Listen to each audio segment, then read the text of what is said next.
Good morning, everybody. Today is March 10th, 2025, and today I wanted to talk about Form 22VV. If you don't know what that is, the Home Insurance Addendum. So, what is that Home Insurance Addendum anyway? It's basically a contingency to obtain homeowners insurance within a certain number of days after mutual acceptance. This addendum also provides a little bit of security for those buyers to know the cost of that insurance because it does have an outlined number that it needs to follow. So this is the Homeowners Insurance Addendum. I went ahead and just pulled it up. It's a pretty short addendum, but I'm going to go over how to use it and the best ways to use it. Otherwise, it's pretty self-explanatory when it comes to timing.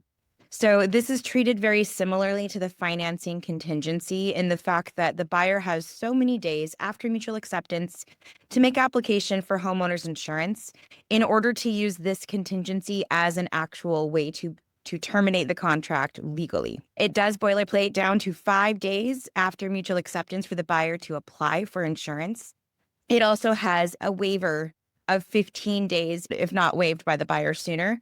If this contingency is left, it will automatically be deemed waived, similar to the inspection contingency. So no action is needed in order to approve a homeowner's insurance, but this just puts it in place as another contingency for that. So how do we use this? Basically, what this is for the buyer to see how much insurance is going to cost. The availability and the homeowner's insurance approval actually depends on several aspects. I'm going to read a little bit of this because I can't say it any better than it already is here. So it includes the buyer's personal insurance, their finance history, their credit history, the condition of the property, any buyer claims that have been made in the past, and most importantly, other history of claims that the property has had in the past. When an insurance company looks at these things, they do look at the big picture. At the time of application, most insurance holders will only issue what they call a binder, which is basically a temporary commitment for insurance, and it's not really a guarantee. So sometimes when we have homes that are in things like the FEMA fire zone or the floodplain, we may have a little bit more coming down the pipeline that wouldn't be discovered until later into the transaction. So this insurance application is really important for the buyer to actually take that as one of the initial steps for that first week. As part of the buying steps, we should be guiding our clients to apply for homeowners insurance as early as possible in the process. So this form not only puts a timeline on that application, but it's also a way for the buyer and seller to know that the buyer can actually afford those with their mortgage payments. If you have a buyer who is close to the approval rate with financing, a small change such as homeowners insurance or the policy they are allowed to get on the house could potentially push them out of being qualified for the house. So this is just one more of those layers of protection and the layers of discovery that we can provide for our clients. So what happens if you have somebody who is close to that? There's a 22A in the contract, but maybe no 22VV. What if the buyer has a 22A and cannot get homeowners insurance?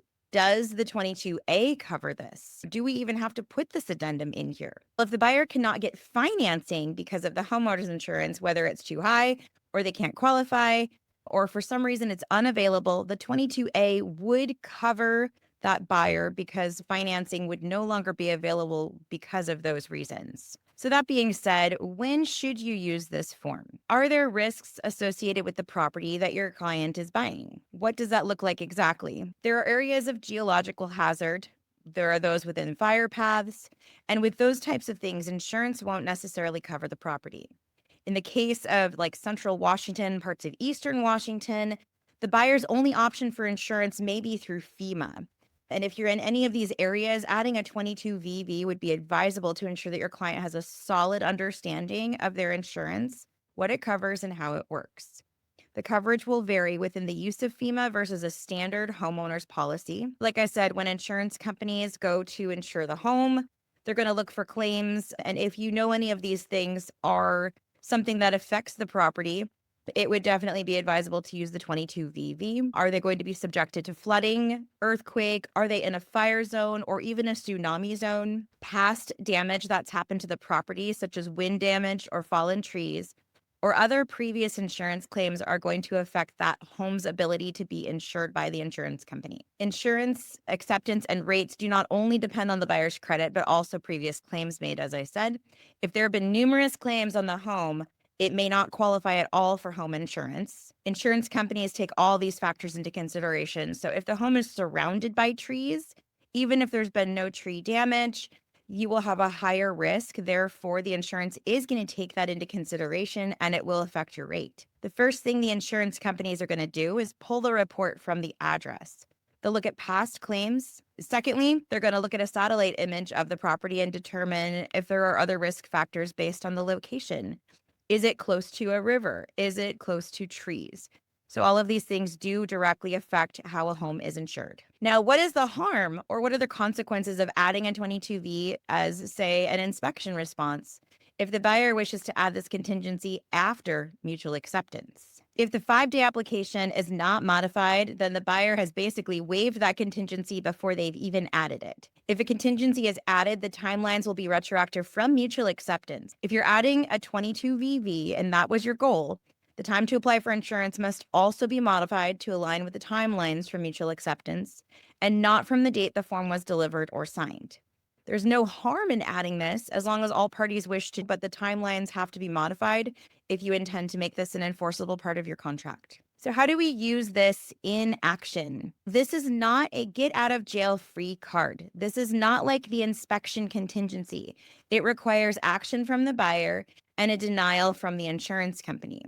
And although there's nothing in the boilerplate language that says they have to, it is something that we do need to make sure that we are getting, because should this go further than this, if it was taken to court, it's quite likely that proof would want to be seen. So again, no boilerplate language to provide proof. We treat this contingency similar to the financing contingency when it comes to exercising those termination rights. So looking at paragraph 2, this agreement is conditioned on the buyer obtaining a binder for their standard policy together with other insurances not to exceed 0.5% of the purchase price and with a deductible not to exceed $1,000. So that just gives you your basic guidelines for finding this. The only thing to keep in mind with this part is, should that binder come back outside those parameters, your buyer does have the legal excuse to get out of the contract if this contingency is still in place. Now, if you don't use this contingency and you just go through the financing contingency and these prices do exceed 0.5%,